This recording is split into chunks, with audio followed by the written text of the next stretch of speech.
Merci de démontrer de l'intérêt pour l'œuvre de notre ministère. Le BCRS est une assemblée au fondement anabaptiste qui se veut être un ministère qui désire remplir ce qui est connu comme étant la grande commission ordonnée par notre Seigneur Jésus-Christ à ses disciples, tel qu'annoncé dans Matthieu chapitre 28 verset 19 où Jésus dit « Allez, faites de toutes les nations des disciples, les baptisant au nom du Père, du Fils et du Saint-Esprit. » Ensuite, Jésus leur explique ce qu'il entend par faire des disciples et que la méthodologie afin d'y arriver est via les enseignements bibliques, disant ici au verset 20 « Et enseignez-leur à observer tout ce que je vous ai prescrit, et voici, je suis avec vous tous les jours jusqu'à la fin du monde. » Nous souhaitons donc, dans cette optique, non seulement amener des hommes à se convertir à Christ, mais à faire de ceux qui se disent croyants des disciples qui maturent dans la foi.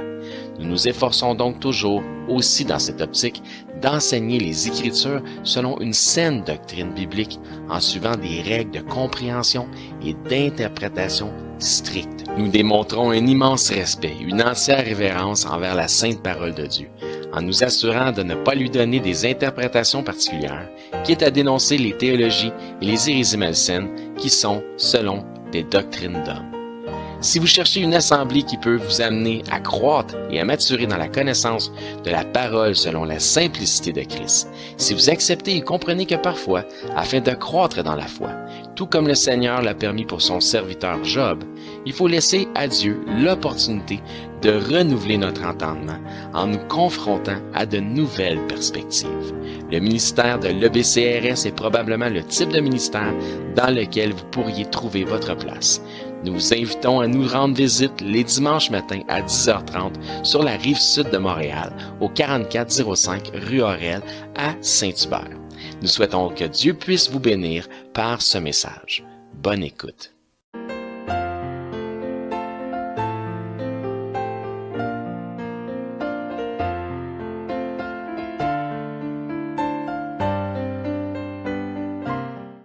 Donc, bienvenue à l'EBCRS pour un autre message sur le...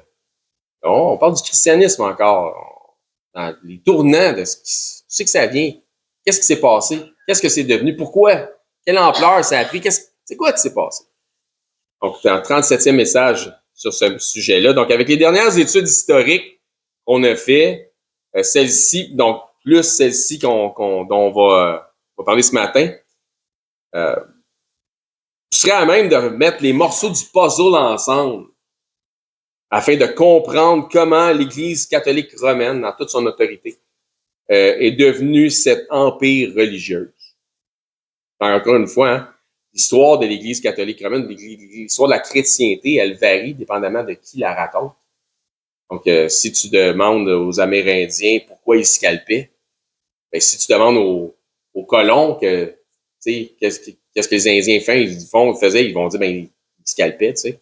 Quand tu demandes aux Indiens pourquoi, c'est parce que les colons ont commencé à nous scalper pour enlever nos cheveux noirs, la longue chevelure, puis ils les faisaient tremper dans le peroxyde, puis ils les faisaient friser, puis ils vendaient ça à court en Europe. Fait que vu qu'ils nous faisaient ça, ben, on le faisait nous autres aussi à eux autres. Fait que quand tu connais juste un côté d'histoire, c'est dur d'avoir la vérité. Donc, ça dépend qui raconte l'histoire. OK? Donc, le titre du message de ce matin sera « La politique religieuse ». Et notre lecture de ce matin, on la retrouve dans 1 Roi, au chapitre 2. Chapitre 2 à partir du verset, on va lire les 4 premiers versets du chapitre 2 de 1 Roi.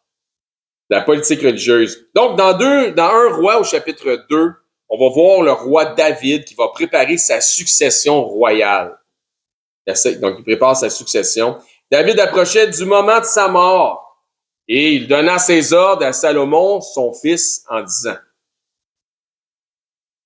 Je m'en vais par le chemin de toute la terre, voulant dire qu'il va mourir. Fortifie-toi et sois un homme. » On a perdu le sens de ce que ça veut dire, ça, sois un homme.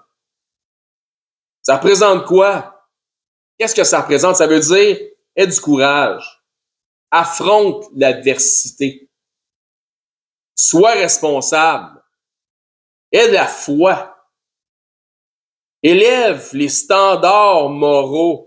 Et ça, sois un homme, en partie. Il va y expliquer après comment qu'on fait pour devenir un homme. Et mieux encore, lui, il va être roi. Observe les commandements de l'Éternel, ton Dieu. Fais de Dieu, puis observe ce qu'il dit, ses commandements, sa parole, comme on a lu dans le Psaume 119, chacun des 175 versets se réfère à la parole de Dieu, écrit par, justement, David, son père, le patriarche. Observe les commandements de l'Éternel, ton Dieu, en marchant dans ses voies, en gardant ses lois, ses ordonnances, ses jugements, ses préceptes. Ça se réfère à tous des synonymes de ce que Dieu dit, comme on a lu tantôt. Selon ce qui est écrit dans la loi de Moïse, faisant référence à ce que Dominique, justement, nous a enseigné il n'y a pas si longtemps que ça dans notre dernier voyage dans le sud, à moi et mon épouse.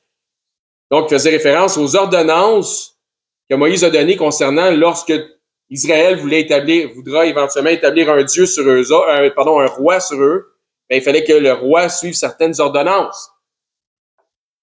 Afin que tu réussisses dans tout ce que tu feras et partout où tu te tourneras. Pourquoi? Afin que l'Éternel accomplisse cette parole qu'il a prononcée sur moi. Si, conditionnel, tes fils gardent leur voie en marchant avec fidélité devant moi, de tout leur cœur et de toute leur âme, tu ne manqueras jamais de successeurs sur le trône d'Israël. Et comment? Donc, en gardant leur voie, en marchant avec fidélité de tout leur cœur, de toute leur âme. Ça veut dire quoi? En mettant la parole de Dieu en pratique. C'est aussi simple que ça. Mettre la parole de Dieu en pratique. Donc, après la mort de Constantin Ier, la chrétienté va être dans un élan de progression. C'est pas nécessairement tous les empereurs qui vont suivre, qui s'associeront au christianisme. Il y en a qui vont continuer à être un peu polythéistes. Mais certainement, la plupart d'entre eux vont devenir ou se manifester qu'ils sont des chrétiens. Quoi qu'il en soit, la chrétienté, après Constantin Ier, va avoir le vent dans les voiles. Constantin avait tardivement planifié son baptême. Il y a une chose qu'il n'avait pas planifiée, à la différence de ce qu'on vient de lire du patriarche David. Il n'avait pas planifié sa succession. En 337, à la mort de Constantin, ses 3 fils. Regardez bien s'ils ont de la suite des idées là, dans cette famille-là. Constance Chlore, qui était le père de Constantin Ier. Son autre fils s'appelait le Constantin II. Son deuxième fils s'appelle Constance II. Son troisième fils s'appelle Constant Ier. Fait que si jamais je vous dis les noms, vous êtes mélangés, ça va être normal.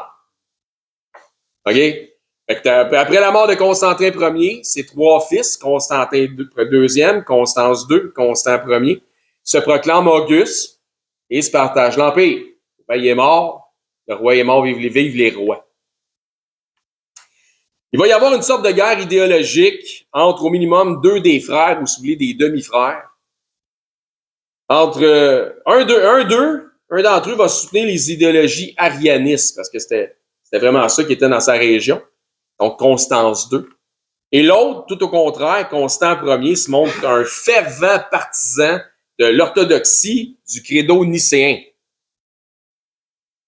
Et c'est important tout ce que je vais dire pour comprendre le shift de la chrétienté vers l'Église catholique romaine. Vous allez voir, c'est assez particulier. Donc, Constant Ier, qui était du côté de l'Orient, mènera donc une active persécution contre les Ariens et soutiendra les Nicéens dissidents qui eux autres sont à l'autre bout, tel le patriarche Athanase d'Alexandrie. Donc, il lui donne un coup de main. L'apogée de ce conflit a lieu lors de la controverse pour le contrôle du trône, c'est ça, épiscopal d'Alexandrie. Quelque chose. Le patriarche Athanase, donc Saint Athanase, qui est bien correct, là. Saint Athanase, je pense, ça a arrêté d'être correct avec lui, j'ai l'impression. C'est lui qui est vraiment, c'est un fervent, convaincu que Jésus était Dieu en chair, puis emmener ça une étape plus loin vers faire comprendre aux gens que dans la Bible, ce que ça nous manifeste, c'est la Trinité, la Sainte Trinité. Donc, il était défenseur de ça. Le patriarche Athanase avait été condamné et expulsé de son poste à la suite du concile de Tyr en 335 et d'Antioche en 341, où les Ariens, qui devaient plus être là, mais qui étaient encore là et qui étaient en force, Donc, où les Ariens étaient défendus par Constance II, puis où ils étaient majoritaires. Donc ça, c'est en Occident. Athanas, en appel à l'évêque de Rome, Jules Ier, qui, avec le ferme soutien de Constant Ier, comme je dis, ça peut être mélangeant les noms, là, appelle à la tenue d'un concile, se réunit en 342 à Sardica et donne raison à Athanas, qui est rétabli dans ses fonctions à Alexandrie comme évêque. Là, vous vous souvenez de la suite, hein, à un moment donné, il y avait Arius qui avait été permis d'aller prendre la communion à Alexandrie, puis Athanas voulait même mourir tellement qu'il voulait pas prendre la communion avec ce gars-là parce que c'était un hérétique fini. Puis il s'était débattu toute sa vie contre ce gars-là. Il avait été persécuté à cause des croyances de ce gars-là. Puis ce gars-là, finalement, le vendredi ou le samedi, la veille ou l'avant-veille, il était supposé aller prendre la communion puis se foutre de la gueule d'Athanas dans l'église d'Alexandrie. Il est mort en se vidant le corps au marché. Il s'est visé les intestins et tout. C'est ça que la légende a dit.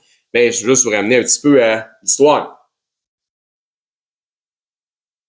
Donc, celui-ci, Athanas rentre à Alexandrie, contrairement au souhait de Constance II qui voulait plus qu'il soit là. Fait que là, qu'est-ce qui se passe?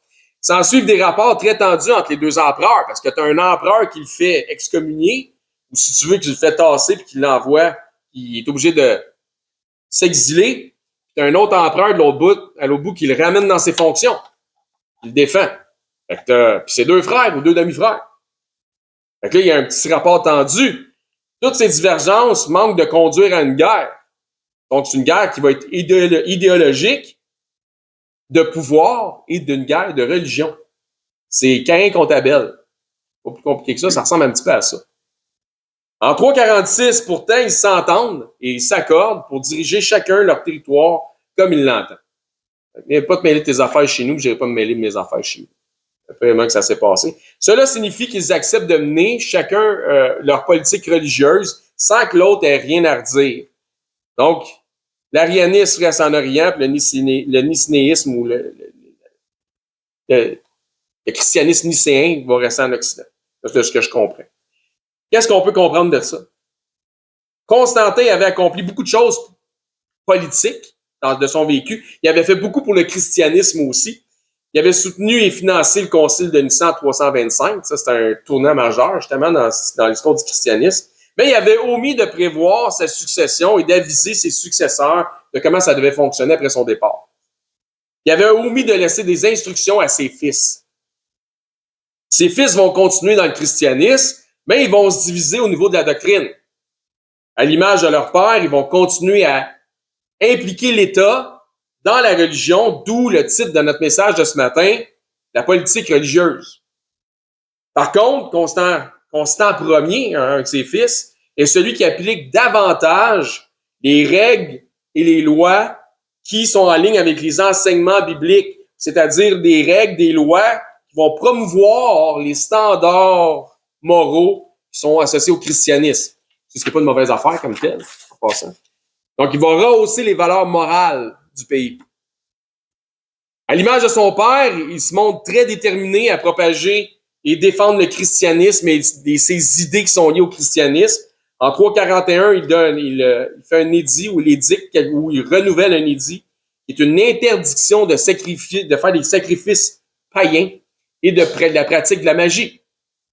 Pas contre ça. Cette interdiction est renouvelée en 346 avec son autre frère, Constance II. Donc, ils sont d'accord sur au moins une affaire. Elle s'applique dès lors dans tout l'Empire. Donc, ils ne sont pas d'accord sur la doctrine nicéenne versus arianisme, mais sur le fait que tu ne peux pas pratiquer la magie pour faire des sacrifices païens. Les deux empereurs sont d'accord là-dessus. En 342, il encourage la fermeture, mais non pas la destruction de certains temples païens qui sont désaffectés parce que de moins en moins, le monde, de plus en plus, le monde sent mal d'être dans le paganisme puis dans ces affaires-là. Tu n'as plus le droit de faire de la magie, des sacrifices aux dieux païens. Fait que de moins en moins, le monde va dans les temples qui sont associés au paganisme. Fait que ça tombe en décrépitude. Il n'y a plus de dons qui sont offerts là-dedans. Fait que veut pas, fermez vos portes. C'est de même que ça marche un petit peu. Étant lui-même réputé comme étant un homosexuel, il est c'est le premier empereur à avoir dicté une loi contre l'homosexualité. Donc, il y a des tendances, mais il y a un sens moral. Punissant de mort dans sa loi l'homme qui épouse un homme comme s'il était une femme. On est loin de ces systèmes. Aujourd'hui, on s'éloigne un peu. Hein? Ainsi, malgré sa supposée orientation, il instaura des standards moraux publics liés aux standards qui sont bibliques.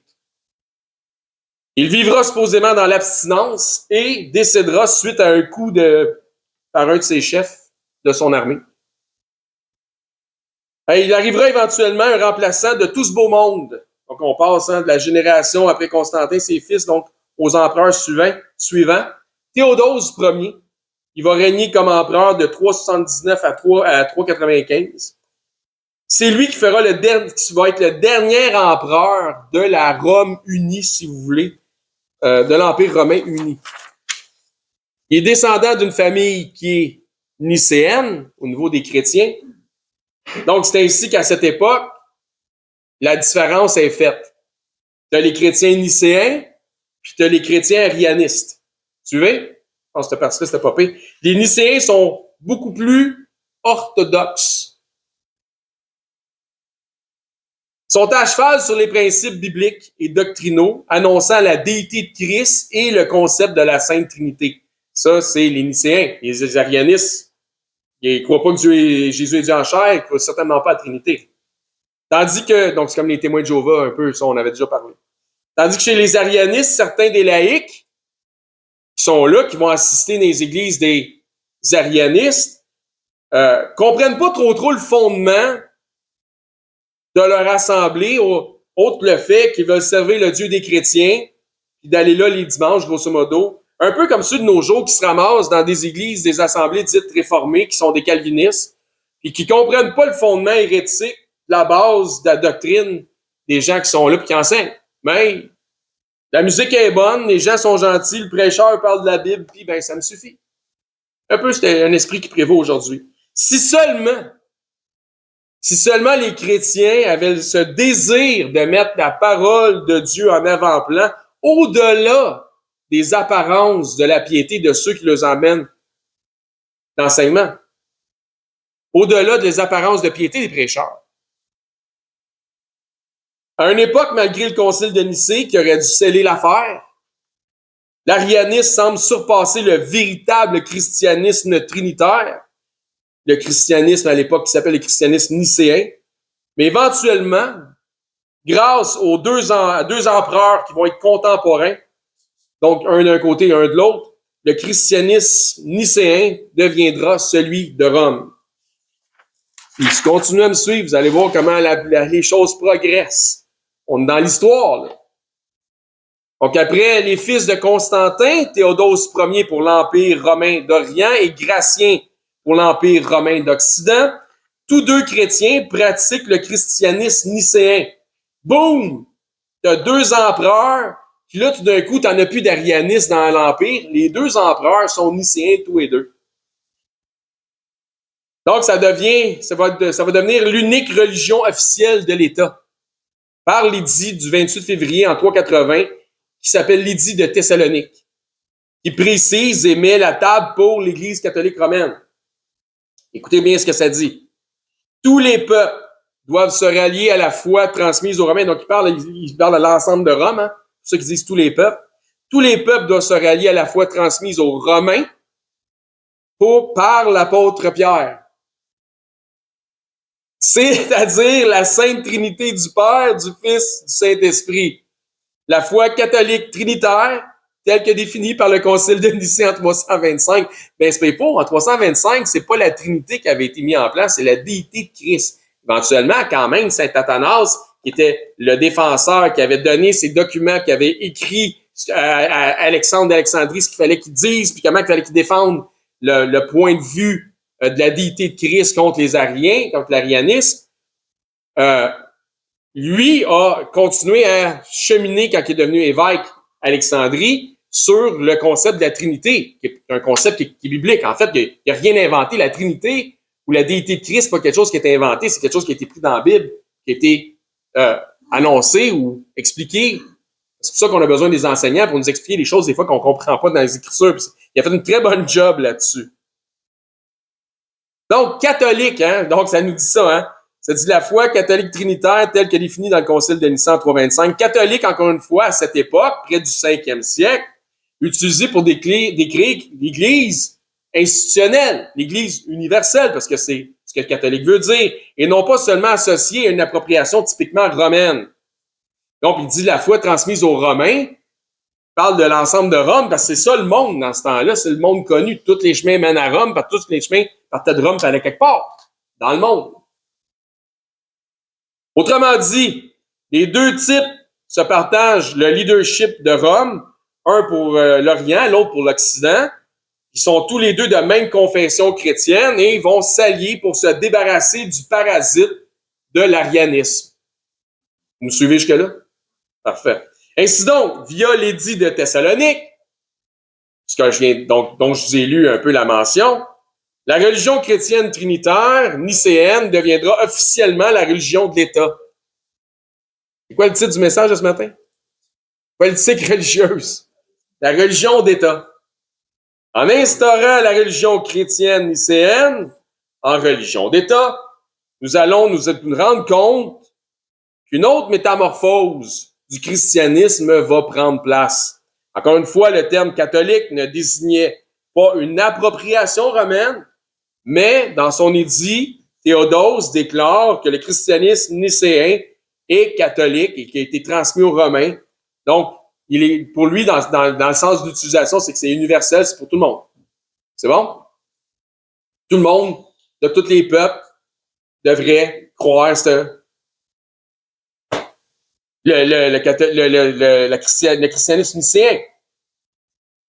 Dès lors, ça ouvre la porte pour passer de l'Église catholique à la religion dite catholique. Vous comprenez la différence? Hein, ça ouvre la porte pour passer de l'Église catholique à la religion dite catholique. Il y en a, et beaucoup ne font pas la différence. Ceux qui ne font pas la différence, souvent, sont dans le catholicisme. Ils ne font pas la différence entre le christianisme et la religion. Donc, des concepts religieux. Différence entre l'Église catholique et la religion catholique. On parle d'un christianisme d'État, une religion officielle d'État, liée à l'Église universelle, qui est catholique, donc catholique veut dire universelle, de l'Orient à l'Occident, de la Grande Rome. On parle donc de politique religieuse. Le christianisme nicéen devient le christianisme catholique et ou le catholicisme par édit de Rome. Par édit de Rome, donc le catholicisme romain. Exactement, boum! Vous voyez comment ça a commencé? OK. On n'est pas encore dans les pires affaires, là. On est dans ce qui est encore quand même bien. On va en parler. On va voir ici la naissance embryonnaire de l'Église catholique romaine prendre place, ou l'autorité que ça a pris, etc. Donc, à cette époque, le christianisme nicéen se voit comme étant celui de l'orthodoxie par rapport à l'arianisme. Je vous explique, le terme orthodoxie vient du grec et signifie une opinion ou une pensée qui est droite ou qui est juste. La définition sous-tend la définition sous-entend donc le sens que quelqu'un qui pense dans la bonne voie, ou plus largement qui est conforme ou qui est respectueux d'une forme de quelque chose d'une tradition qu'on sait qui est sûre, qui est certaine. L'orthodoxie est une doctrine érigée en norme de la vérité qui est conforme à la doctrine. En fait, c'est ce que c'est supposé être. À l'inverse, on entend par hétérodoxie tout ce qui diverge par rapport à cette présumée rectitude.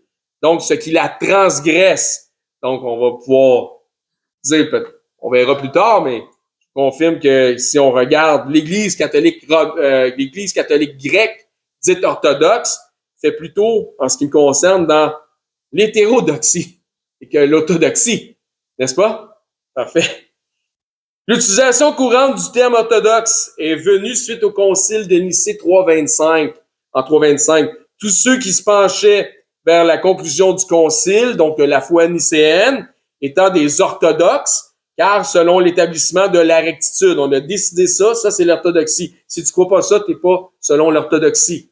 Donc les arianistes étaient vus comme étant des gens qui étaient dans l'hétérodoxie, tandis que ceux qui avaient la foi nicéenne, c'était supposément les orthodoxes. Donc le paganisme, le polythéisme, l'arianisme étaient tous vus par les orthodoxes, et avec raison, comme étant des transgresseurs de la vérité. Le pouvoir religieux, le pontificat. De quoi je parle quand je parle du pontificat à cette époque-là? Parles-tu des papes? Non. Donc, le pouvoir religieux, le pontificat, va être transmis aux évêques. C'est pas encore fait. Va être transmis aux évêques les plus prédominants de la Grande Rome. Damas Ier pour Rome et Pierre d'Alexandrie en Égypte, successeur de saint Athanas. Donc, le pontificat va être transmis aux évêques les plus influents à Rome. Retenez ça, là. Écoutez, là. Tout le monde est là? Première affaire. La doctrine chrétienne nicéenne, donc qui est devenue éventuellement, dans l'élaboration, la supposément trinitaire, devient la religion d'État de Rome. Politique religieuse, ça va?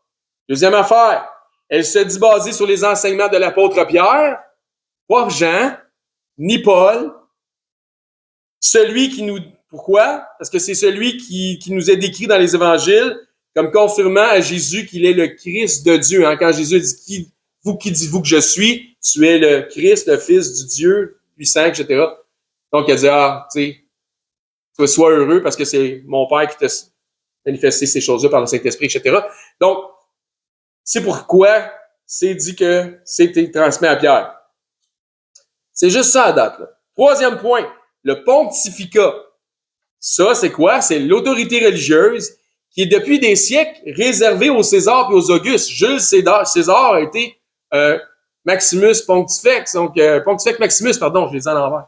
Maximus Pontifex, ils ont été souverains pontifs, si vous voulez, ou quelque chose de même. Donc, c'est réservé aux Césars et aux Augustes, et ça a été transmis aux évêques les plus en vue, particulièrement Rome et Alexandrie. Voyez-vous comment la table est en train de se mettre? OK. Et ça, malgré les autres grandes métropoles de Rome, donc Constantinople et les autres. On voit le système religieux s'organiser et se mettre en place pour prendre du pouvoir. Jusqu'à date, tout semble être fait de bonne foi. C'est ce que je vous disais. Jusqu'à date, c'est pas trop pire. Parce que tout semble être quand même fait de bonne foi. Peut-être pas très habile, mais de bonne foi. Ça semble pas jusqu'à date être alarmant. Si ça arrêtait juste là. Mais on va voir, encore une fois, que la table va être mise pour l'Église catholique romaine. Éventuellement, le split entre le côté romain et le côté grec. Il y a un split à un moment donné. Mais il va y arriver un événement, une tragédie, sous Théodose Ier, qui va changer légèrement la donne. Voyez-vous, jusque-là, c'était pas pire. Jusque-là, c'était comme je dis, ça semblait de bonne foi. C'était pas si pire. Mais il va arriver un événement majeur, donc je vais vous expliquer, qui a rapport avec la photo, l'image qu'on a vue, qu'on a mis sur notre page Facebook. Une tragédie sous Théodose Ier. Regardez bien ça. En 390, il y avait à Thessalonique, en Grèce, une obsession maladive du peuple pour les courses hippiques, donc les courses de chevaux. Qu'est-ce que ça vient faire là-dedans? Regardez bien ça, c'est particulier comment ça change la donne. Quand le diable il veut donner une twist, là, il n'y a pas encore de moyens. Un peu comme ici, avec le hockey, ou en Amérique latine, ou dans les pays africains, ou maghrébins, ou européens, ou ce qu'on appelle, nous autres, le soccer, puis eux autres appellent le foot. Tu sais, t'as comme pas pour rien qu'on appelle ceux qui trippent sur les vedettes de sport, ou sur ces genres de sport-là, on les appelle quoi? On les appelle des fans.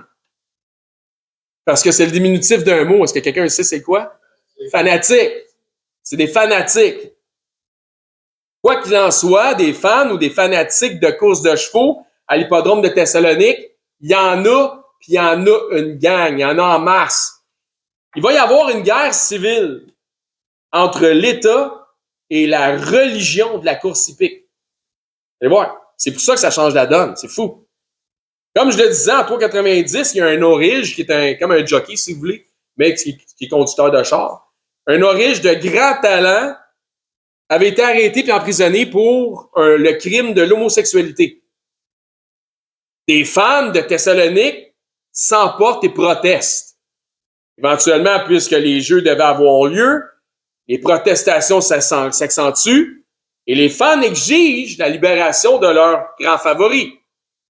Le nom du général qui avait fait appliquer la nouvelle loi contre l'homosexualité et qui avait emprisonné l'Aurige s'appelle Butéric.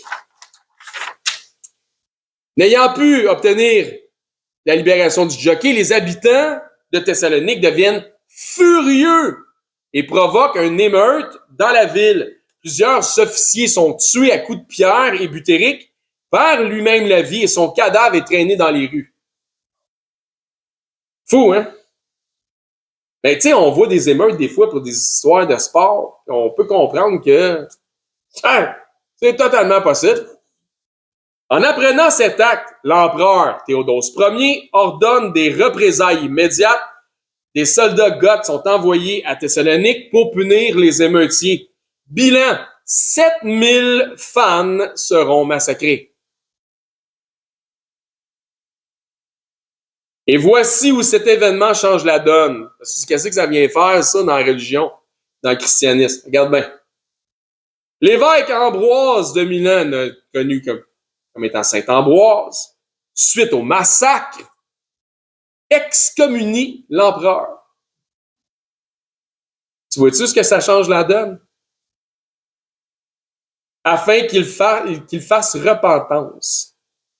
Si l'empereur avait gardé son pontifex Maximus, les choses auraient été probablement différentes parce qu'il aurait dit, tu peux pas me dire quoi faire, c'est moi le boss de la religion. Mais là, le boss de la religion, à cette heure, c'était l'évêque. Pendant plusieurs mois, Théodose et Ambroise campent sur leurs positions respectives. Puis Théodose, qui ne peut se passer très longtemps du soutien de l'évêque, puis qui n'a plus l'autorité de dire à l'évêque, va-t'en, il exile-toi, parce qu'il est plus pontifex Maximus. Il peut plus se passer du soutien de l'évêque et de l'accès de sa cathédrale, accepte de venir s'humilier publiquement devant Saint-Ambroise ou Ambroise pour réintégrer l'Église, le pouvoir politique soumis au pouvoir religieux. Voyez-vous comment la table se met? Fou, hein? Voyant que ce que fait son alter ego, l'autre empereur qui est Gratien, en Orient, se sépare aussi de son titre de pontifex Maximus et laisse le pouvoir religieux aux autorités cléricales. Théodose Ier, bien que Auguste se soumet à l'autorité ecclésiastique, ce qui crée un précédent dans l'Empire et nous donne droit à un autre tournant dans le monde de l'évolution de la chrétienté, le pouvoir impérial soumis au pouvoir ecclésiastique. Après ça, tu te demandes, comment ça que Rome, c'est un État dans un État? Ils ont régné sur les rois. Faudrait être aveuglé, connaissant ce que nous connaissons aujourd'hui, ce que nous savons aujourd'hui, pour ne pas voir et comprendre que la table est en train de se mettre pour ce qui deviendrait éventuellement la papauté, donc le pontificat, donc la papauté dans l'Église catholique romaine. Eux autres donnent leur pouvoir, eux autres le reprennent. Ça fait un temps comme ça, puis éventuellement, il y a un pape qui reprend le pontificat. À travers nos études sur l'histoire de la chrétienté, nous avons vu le cheminement de celle-ci du jour premier jusqu'à l'aube du 5e siècle. Vous devriez avoir une compréhension au minimum conceptuelle, à savoir quand l'Église a débuté, puis je ne parle pas de l'Église catholique romaine, je parle de l'Église, avec Jésus-Christ, etc. Nous avons vu les œuvres des apôtres jusqu'à la mort, leur mort en martyr, les tribulations des chrétiens par Jérusalem et conjointement, pour des raisons différentes, qui étaient aussi persécutés par Rome en même temps. Néron César, souvenez de lui. Nous avons vu les pères de l'Église, des disciples descendants directement des apôtres comme étant leurs contemporains puis leurs élèves, la suite des apôtres, ceux qui ont vécu, qui ont appris directement des apôtres. Nous avons vu les pères de l'Église. La deuxième, la troisième génération aussi, on a vu ça après ces disciples-là des apôtres, qui ont appris directement des apôtres. Les acharnements commis par Rome contre la chrétienté et les nombreux martyrs qui ont laissé leur vie là-dedans par diverses atrocités. Nous avons parlé des Écritures, comment nous en sommes arrivés à avoir le canon biblique, l'Ancien Testament, le Nouveau Testament, incluant les 4 versions de l'Évangile, l'interdiction de la chrétienté, la continuité des persécutions, les tolérances, les répits, la reprise des persécutions et finalement l'arrivée de Constantin Ier. Vous devriez avoir tout vu ça si vous avez suivi les études qu'on a faites. Le virage à 180 de l'Empire en faveur de la chrétienté.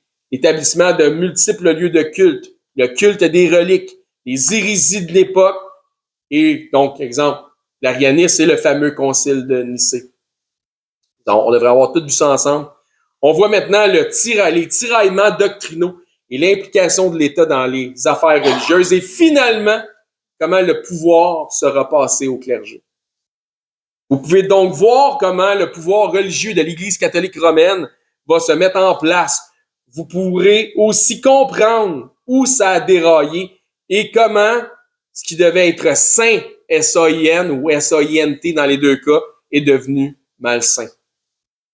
En Égypte, le patriarche Théophile d'Alexandrie, évêque, a reçu la charge et le mandat d'appliquer l'édit de Théodose Ier.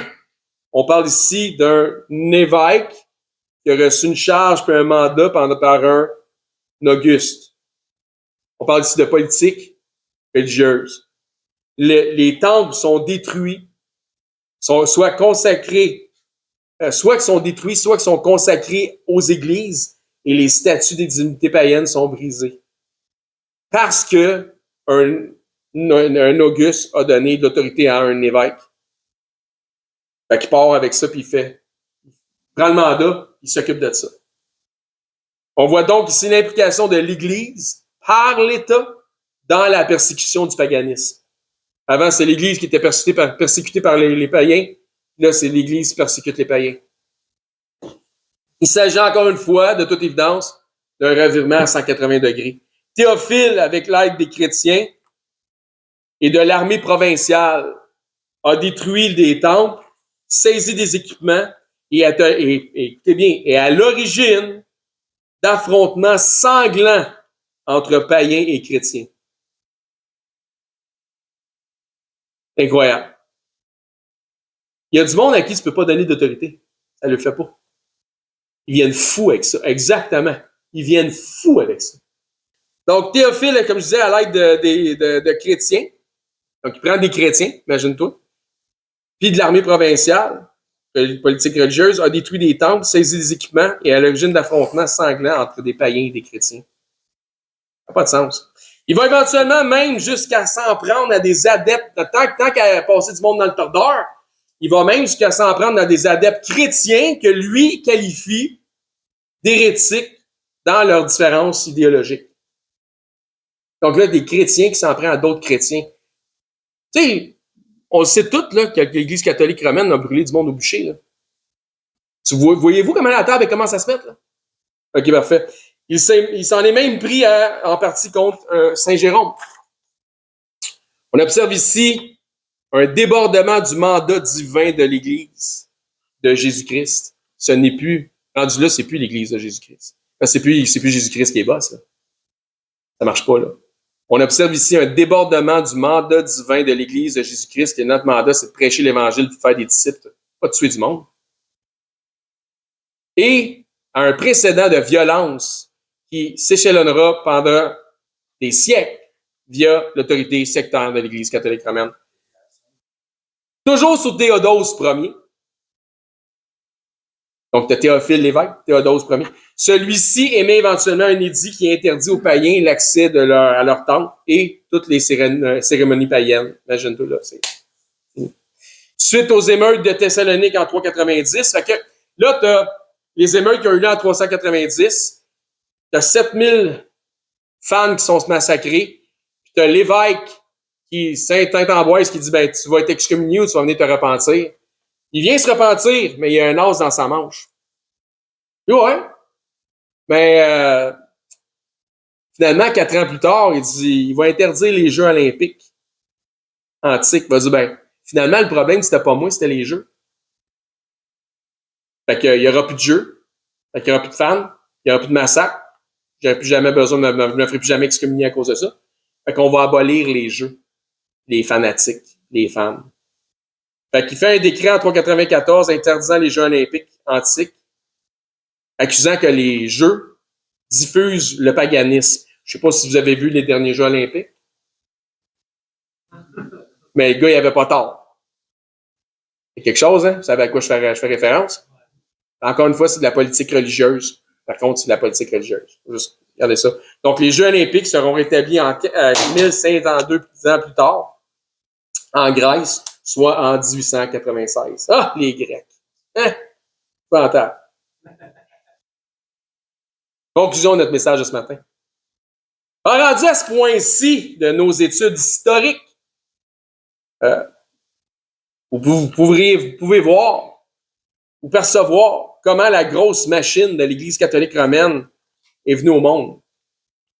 J'imagine que vous devriez avoir commencé à faire du sens pour vous autres. On va éventuellement voir les abus d'autorité, l'établissement des hérésies à travers cette machine-là. On va dénoncer certaines fausses doctrines, dont la papauté, la mariologie aussi, donc l'histoire de Marie qui serait défiée, si on veut, etc. Donc la question est donc, en dehors des dogmes religieux, avez-vous fait de Jésus-Christ votre Seigneur et votre Sauveur? Seigneur de votre vie et Sauveur de votre âme? Si oui, gloire à Dieu pour le salut de votre âme. Sinon, écoutez ce que le Saint-Esprit vous dit. Dieu vous convie à mettre votre foi dans l'Évangile de son Fils pour le salut de votre âme. Bonjour, ici Éric, ancien et enseignant du ministère de l'EBCRS. J'aimerais d'abord vous remercier de vous intéresser à l'œuvre de notre ministère ainsi qu'à la chaîne sur laquelle on distribue notre matériel. Si, suite à une de nos prédications, vous réalisez que vous n'avez jamais fait du Seigneur Jésus le Seigneur de votre vie, le Sauveur de votre âme, mais que vous réalisez aussi que vous avez vraiment besoin de vous tourner vers lui afin de sécuriser votre éternité, je crois que ce segment de vidéo s'adresse à vous, puisque la Bible nous déclare cette vérité. Dans 1 Timothée au chapitre 2, à partir du verset 3, ça nous dit que Dieu est notre Sauveur et que dans cette optique, Dieu souhaite que tous les hommes soient sauvés et que tous les hommes parviennent à la connaissance de la vérité. Et ça nous dit aussi, car il n'y a qu'un seul Dieu et un seul médiateur entre Dieu et les hommes, et c'est Jésus-Christ qui s'est lui-même fait homme. Et ça nous dit que Jésus-Christ s'est fait homme afin de lui-même se donner en rançon pour le rachat de tous.